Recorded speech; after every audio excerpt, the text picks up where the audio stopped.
Bismillahir-Rahmanir-Rahim. In the name of God, the most beneficent and the most merciful. Holding this important and time-limiting meeting, I'm here today at the meeting of the Security Council to share with you my country's positions regarding the important developments in West Asia, including the developments in Palestine and Gaza. Now I would like to present my country's position and statement in Persian language. Mr. President, over the past month, the Security Council has held several meetings to deal with the various types of the war crimes and genocide by the Israeli regime against Gaza, which, despite the adoption of 3 resolutions and a press statement requesting an immediate ceasefire and the extensive and unrestricted delivery of aid to the people, have yielded no practical result. I repeat, no practical result. At the same time, during the same period, the Israeli regime has continued to kill and destroy with the utmost brutality, resulting, among other things, in more than 4,000 Palestinian civilians getting killed, mostly women and children, and the injury of tens of thousands of others. The forced displacement of the population of Gaza and deliberate destruction of more than 70% of the residential areas and infrastructures, including the vast majority of hospitals. They are just some examples of the vast destruction for which the Israeli regime is responsible. Mr. President, a missile attack on the 1st of April on the Iranian diplomatic premises in Damascus showed yet again that this regime does not hesitate to violate the fundamental principle of the immunity of such places and people, as well as the known and well-recognized Vienna Conventions. As the majority of the members of the Security Council declared at the April 2nd meeting here, the attack was a clear violation of the Charter of the United Nations, international law, and the Vienna Conventions, and thus is strongly condemned. Regrettably, the Security Council had not taken any action during the past month to our official and repeated requests to prevent further attacks by the Israeli regime on Iran's interests, centers, and official military advisors of Iran who were there to fight against terrorism and did not. And due to the unfortunate and completely irresponsible behavior of the United States, the UK, and France in response to this illegal attack, failed even to issue a mere statement containing a simple condemnation. Mr. President, no member state, I repeat, no member state will remain silent in face of such a brazen and serious military attack on its embassy, which is considered a symbol of its sovereignty, as well as the killing of its legal, official, and diplomat agents. The Islamic Republic of Iran, which until recently had shown considerable restraint against other terrorist missile attacks, bearing in mind the dire situation in the region and willing to give the role of the United Nations a chance to prevent the escalation of the conflict, was faced with the continuation of the White House's green light granted to the Israeli regime, as well as the continued inaction of the Security Council in preventing these attacks. In preventing the attacks by the Israeli regime, therefore, it could no longer be patient against the attack on its embassy and the attack on its sovereignty. Therefore, Iran's military attack on April 13th was first and foremost necessary because Iran had no other option. Secondly, it was carried out in response to a series of attacks and recurring aggressions by the Israeli regime in form of missile attacks on Iran's interests, especially on our embassy in Syria. Thirdly, it took place in the fulfillment of Iran's right to legitimate defense under international law. Fourthly, it was conducted by observing the criterion of non-aggression to civilian people and places. And fifthly, it focused solely and only on two military bases of the Israeli regime, which had been used in the attack on our embassy. And therefore, it was completely limited and proportionate in terms of scope and military requirements. Moreover, since it was completely clear that some of the supporters of the Israeli regime, who are unrelenting and absolute partners in its carnage in Gaza, would assist the regime in neutralizing the Iranian attack,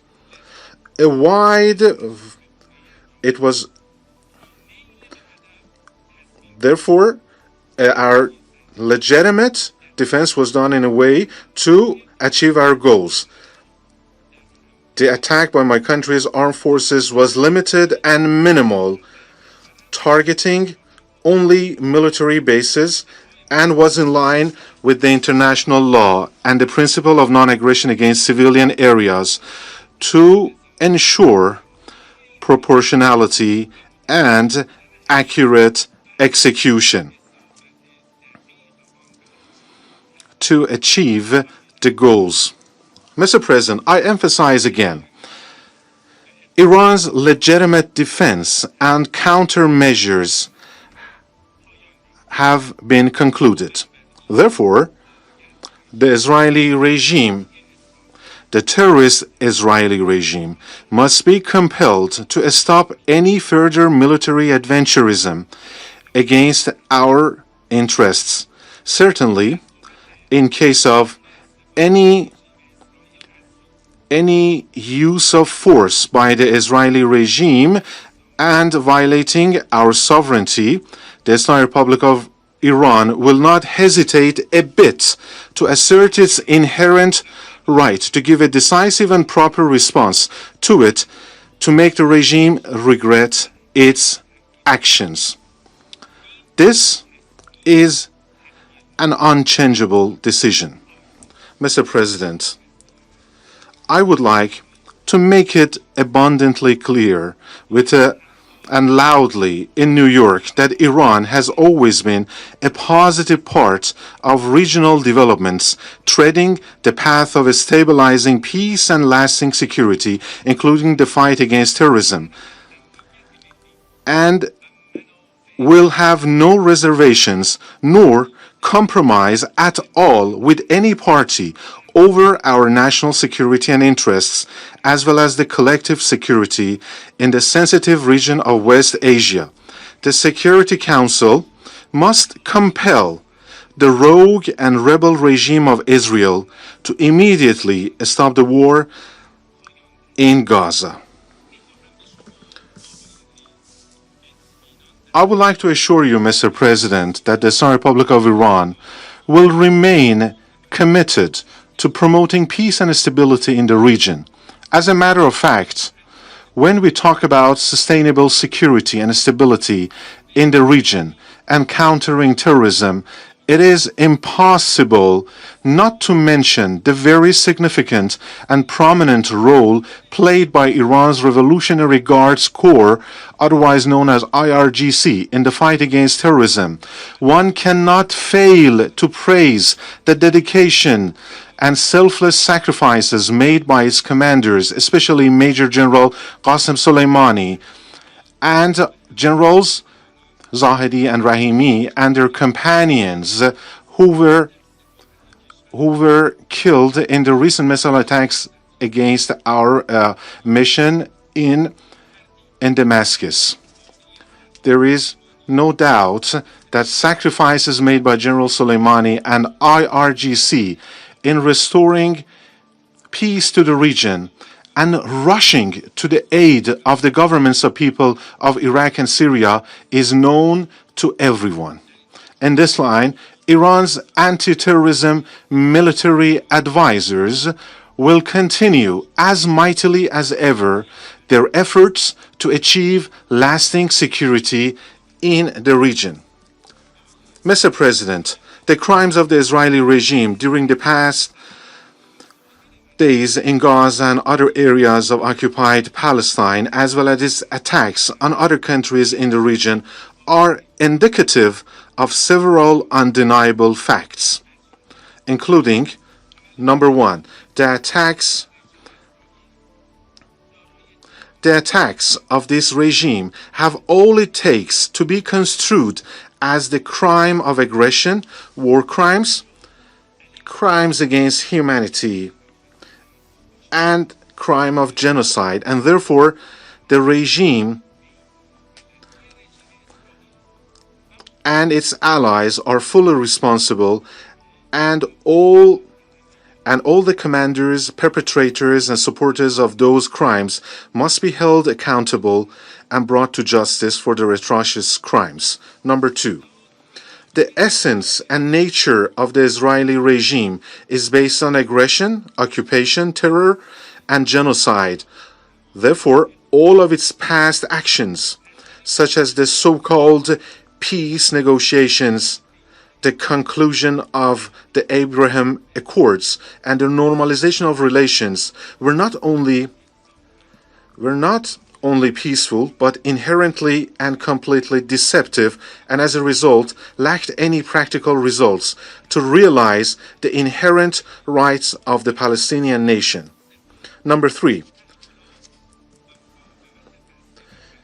the developments and the resistance of Gaza in the last 6 months once again showed that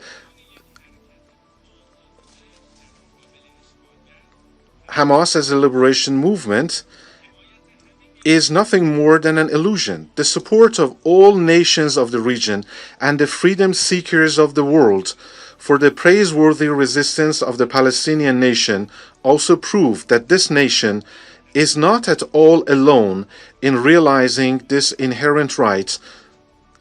Israel is not a legitimate state. It is only an occupying power, and the passage of time does not and will not give legitimacy to the occupying power, because based on the well-known principles of international law, the occupation of a land is temporary, even if it lasts for decades. Mr. President, the Security Council is strongly expected to shoulder its responsibility and adopt a comprehensive and decisive resolution under the 7th chapter of the United Nations Charter on the following matters.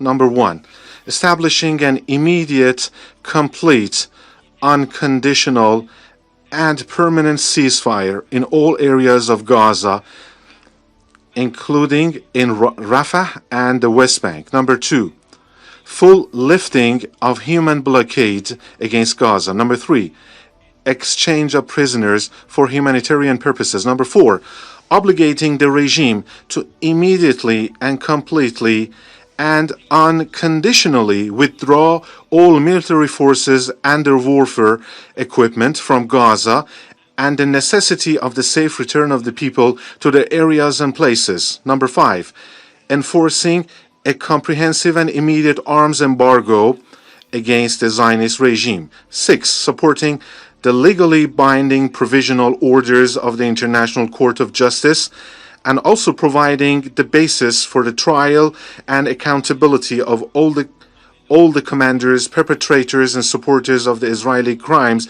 in Gaza and other occupied Palestinian territories due to widespread and heinous commission of genocide, the targeted killing of journalists, the UN humanitarian workers, and the repeated use of non-conventional weapons, including phosphorus bombs, against the people of Gaza. and the repeated threats by the Israeli regime officials to use nuclear bombs in Gaza. I would like to reiterate that the root of the Middle East crisis lies in the occupation of the historical land of Palestine, and its comprehensive, just, and permanent solution also lies in providing the necessary ground for the complete and free realization of the inalienable right of the Palestinian people to self-determination through holding a referendum among all the original Palestinian residents, including Muslims, Christians, and Jews, with the help of the United Nations, leading to the establishment of an inclusive government in the historical and motherland of Palestine, with Al-Quds as its capital. Mr. President, I would like to conclude my remarks with the universal poem by the world-renowned Iranian poet Sa'di, a piece of poem that is engraved on the carpet donated by Iran to adorn the wall of the United Nations building, the very same Iranian carpet that symbolizes the strategic patience, science, knowledge, art, and strength of Iran and all Iranians all over the world. Human beings are members of a whole in the creation of one essence and soul. If one member is afflicted with pain, other members uneasy will remain. Thank you, Mr. President.